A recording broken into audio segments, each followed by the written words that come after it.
हाँ जी दोस्तों, कैसे हो आप सब। दोस्तों आज हम रिजल्ट एनालिसिस करने आ रहे हैं एक कंपनी का जिसका नाम है पारस डिफेंस। ऐसे ही हम अब क्योंकि ये रिजल्ट का सीजन चल रहा है तो कंपनियों के रिजल्ट का एनालिसिस करते रहेंगे। और जैसे कि इसी सीरीज के अंदर आप लोगों की डिमांड पर अगली कंपनी जो मेरे पास आने वाली है, जो जिसका हम शायद कल एनालिसिस करेंगे, नाम है जिसका CDSL। ठीक है जी, तो CDSL की काफी डिमांड आ रही है कि इसका एनालिसिस कीजिए। और बाकी आप भी जिन भी कंपनियों में आप इन्वेस्टेड हैं, अगर आप उनका एनालिसिस करवाना चाहते हैं तो प्लीज डिस्क्रिप्शन लिंक के अंदर क्लिक कर दीजिएगा, लिख दीजिएगा कंपनी का नाम, हम उसके ऊपर एनालिसिस बनाने लग जाएंगे। ठीक है जी, चलिए फिलहाल आज पारस डिफेंस पे आते हैं। पारस डिफेंस नाम से प्रतीत हो रहा है कि ये कंपनी डिफेंस सेगमेंट के अंदर होगी। यस, अच्छा, कंपनी क्या मिसाइलें बनाती है, हथियार बनाती है, फाइटर एयरक्राफ्ट बनाती है, क्या बनाती है? आंसर इस कंपनी लेजर पे आधारित हथियार बनाती है, जो कि अब 6th जनरेशन के जो फाइटर प्लेन आ रही हैं इंडिया के पास अभी नहीं है। 4.5 जनरेशन का हमारे पास मैक्सिमम प्लेन है आज के डेट में, 5th जनरेशन का नहीं है। चाइना के पास 6th जनरेशन पे काम चल रहा है, 5th जनरेशन ऑलरेडी है। पाकिस्तान 5th जनरेशन लगभग एक्वायर करने वाला है, बट भारत अभी यहाँ पर थोड़ा सा पीछे चल रहा है, 4.5 जनरेशन पे हम लोग बैठे हुए हैं। परंतु 6th जनरेशन के जो फाइटर प्लेन होंगे उनकी एक खास बात ये होगी कि वहां पर लेजर आधारित हथियार होंगे, जहां लेजर से ही सामने वाले को उड़ा दिया जाएगा। हालांकि भारत के पास एक बड़ा जबरदस्त लेजर हथियार ऑलरेडी है जिसका नाम है काली। मैं आपको किसी दिन इसके बारे में चर्चा करूंगा, और एक बड़ा फेमस इंसिडेंस जो पाकिस्तान के साथ हमने किया था वो भी सुनाऊंगा कि काली नाम के हथियार ने क्या किया था पाकिस्तान के, कैसे 200-250 सैनिक उठा के मार दिए थे इसकी टेस्टिंग फेज के अंदर ही। तो फिलहाल भारत लेजर आधारित हथियारों में काफी अच्छा आगे चल रहा है, और वर्ल्ड की टॉप 4 कंट्रीज मतलब US, रशिया, चाइना के बाद इंडिया का इसमें नंबर आ रहा है। बट अभी भी बहुत सुधार होने की जरूरत है, और ये कंपनी लेजर आधारित हथियार बनाने में ही महारत इसे हासिल है। इसके अलावा और भी छोटे मोटे हथियार ये बनाते हैं, मगर जो रिसेंटली कंपनी ने एक मेजर शिफ्ट किया अपने ऑपरेशन में, वो किया है स्पेस टेक्नोलॉजी के प्रति। यानी कि कंपनी का पूरा नाम अगर आप देखेंगे तो है पारस डिफेंस एंड स्पेस टेक्नोलॉजी। ठीक है ना। तो स्पेस टेक्नोलॉजी बेशक बाद में आ रहा है, बट वो उस सेगमेंट को सबसे ऊपर लेके आज की डेट में आ रहे हैं, ऐसा ये प्रतीत हो रहा है इन फाइनेंशियल स्टेटमेंट को देखकर। अब अगर आप फाइनेंशियल स्टेटमेंट को देखें तो कंपनी के टर्नओवर में भी ग्रोथ है, कंपनी के मार्जिन्स के अंदर भी अच्छी खासी ग्रोथ है, और कंपनी के पास huge order books in hand है। क्यों ह्यूज का मैंने रीजन है, कैसे, चलिए देखते हैं।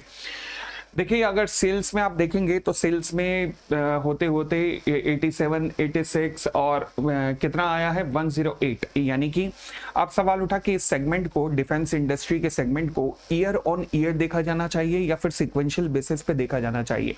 देखो, मुझे तो हर हालत में लगता था कि ये सिक्वेंशियल देखा जाना चाहिए, बट मैंने फिर डिफेंस इंडस्ट्री के सभी कंपनियों में एक पेक्युलर फीचर देखा जो सब में ही एक जैसा था।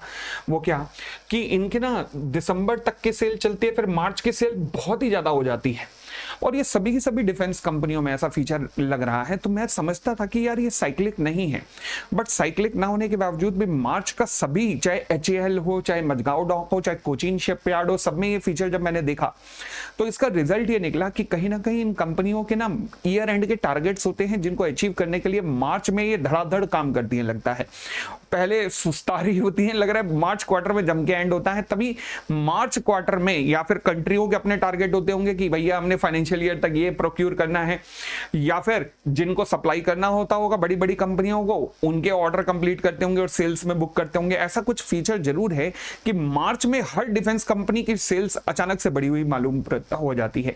सेम पारस डिफेंस में भी लगा, देखिएगा 84, 87, 86 अचानक से 108, यानी कि 35% का ग्रोथ आया। मार्जिन्स भी मेंटेन रखे हैं कंपनी ने, 26% की ग्रोथ कंपनी ने दिखाई है। अब पूरे साल की अगर पिक्चर देख लें तो अच्छी पिक्चर है, 222 से 254 था पिछले साल, इसे 365 पे ले गई है कंपनी। ओवरऑल मार्जिन जो 21% थे उसे 27% पे लेके गई है कंपनी, तो बहुत अच्छा है।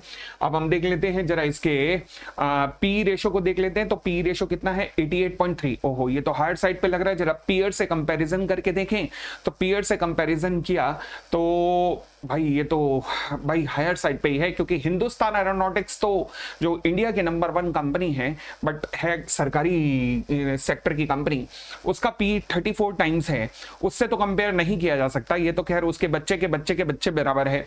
फिलहाल पारस डिफेंस का पी काफी हायर साइड पे है, तो मुझे लगा कि भाई, बट अगर मैं ऐसी कंपनियों को देखूं, फॉर एग्जांपल अभी रिसेंटली एक आईपीओ आया यूनिमेक एरोस्पेस का, उसका भी 80 टाइम्स है, फिर आजाद इंजीनियरिंग 130 टाइम्स है, तो लगा यार कि थोड़ा सा तो हार्ड साइड पे होता है, बट सरकारी कंपनियों का कम है, प्राइवेट सेक्टर का ज्यादा है। चलो ठीक है, बट अब मैंने कहा कि यार जरा सेल्स में देखें तो सही कि सेल्स में है क्या। अब जब मैं सेल्स के एलिमेंट देख रहा था, तो यहां पर थोड़ा सा दिमाग मेरा ठनका। वो ये कैसे कि देखिएगा, यहां पर लास्ट ईयर 1161 का जो ये सेगमेंट था ऑप्टिक एंड ऑप्ट्रॉनिक सिस्टम का, वो हो गया 5508, यानी कि इसमें तो सब्सटेंशियल ग्रोथ नजर आ रही है। परंतु यहां पर मैं कहूंगा कि डिक्लाइन ही है, हालांकि क्वार्टर ऑन क्वार्टर तो इंक्रीज है, बट लास्ट ईयर की तुलना में, अगेन मैंने कहा ना, डिफेंस सेगमेंट को मार्च के क्वार्टर को मार्च से ही कंपेयर करना डिफेंस सेगमेंट को, बट ईयर ऑन ईयर में देखूं तो भैया डी ग्रोथ है। कहां पर डी ग्रोथ हुई है देखिएगा, डिफेंस इंजीनियरिंग, यानी कि जो कंपनी डिफेंस सेगमेंट के अंदर काम कर रही थी, वहां पर इनका थोड़ा कंसंट्रेशन कम हुआ लग रहा है। और जो स्पेस सेक्टर के अंदर, स्पेस में कैमरास वगैरह जो बनाती है कंपनी, ये स्पेस एयरक्राफ्ट वगैरह के लिए या फिर जो सैटेलाइट है उनके लिए कैमरास, हाई रेजोल्यूशन के कैमरास वगैरह बनाती हैं, वहां पर इसमें सब्सटेंशियल इंक्रीज नजर आ रहा है। ओके, अगर आप सेगमेंट के रिजल्ट वाइज भी देखेंगे तो डिफेंस का बहुत सब्सटेंशियली रिडक्शन हुआ है रिजल्ट के अंदर। अगर आप देखें भाई, टर्नओवर इतनी डिक्लाइन नहीं होगी जितना रिजल्ट डिक्लाइन हुआ है, परंतु वहीं पर अगर आप देखें ऑप्टिक सेगमेंट का, बाय गॉड कितना स्ट्रॉन्ग मार्जिन पे कंपनी, ऑपरेटिंग मार्जिन पे यहां पर डील कर रही है। देख के मजा आ गया, मतलब तभी कंपनी अपना ज्यादा से ज्यादा शिफ्ट इस टाइम ऑप्टिक सेगमेंट की तरफ करने जा रही है। अच्छा, अब इससे भी सांत्वना नहीं मिली, और मुझे लगा कि यार जब कंपनी इस तरीके से रीशफलिंग बार बार तो नहीं करने जा रही, तो फिर अब ऐसे में आपको हमेशा देखना चाहिए कि कंपनी की ऑर्डर्स बुक क्या है। अब मैं कंपनी के मैनेजमेंट का इंटरव्यू सुन रहा था, अमित महाजन जी जो कंपनी के डायरेक्टर हैं, उनका इंटरव्यू जब मैं सुन रहा था, उन्होंने कहा एग्जिस्टिंग हमारे पास जो ऑर्डर बुक इन हैंड है, डेट इज अराउंड 900 करोड़। कितनी? 900 करोड़ की ऑर्डर बुक इन साहब के पास है आज के डेट में कंपनी में। ओके, अब आपको ये सुन के ना एक्साइटेड नहीं होना चाहिए, आपको सबसे पहले देखना चाहिए ईयरली टर्नओवर कितनी है, 365। ओके, तो मैं कह सकता हूं ऑलमोस्ट 3 साल की ऑर्डर बुक इनके पास है। हाँ, ऐसा एचएएल के पास भी है, ऐसा भारत इलेक्ट्रिकल के पास भी है, ऐसा मजगांव शिपयार्ड के पास भी है, लगभग सारी डिफेंस की कंपनियों के पास ऐसा है। यानी कि एक बात पक्की है कि डिफेंस सेगमेंट में ग्रोथ, इंडिया की इंडस्ट्री का फ्यूचर बहुत ब्राइट है, बहुत ब्राइट है, क्योंकि इतने 3-3 साल के ऑर्डर बुक लेके बैठे हैं।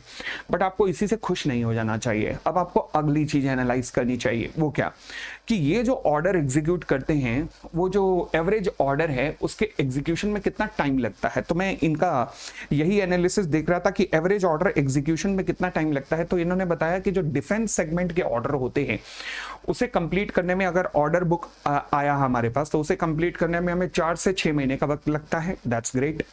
और जो ऑप्टिक सेगमेंट के ऑर्डर होते हैं उन्हें कंप्लीट करने में हमें 6 महीने से लेकर 18 महीने तक का समय लगता है। ओके, तो ये जो 900 करोड़ की ऑर्डर बुक है, जिसे वो एक्सपेक्ट कर रहे थे कि ये 1500 करोड़ तक पहुंच जाएगी बहुत ही जल्दी, चलो अभी हम 900 करोड़ पे बात करते हैं।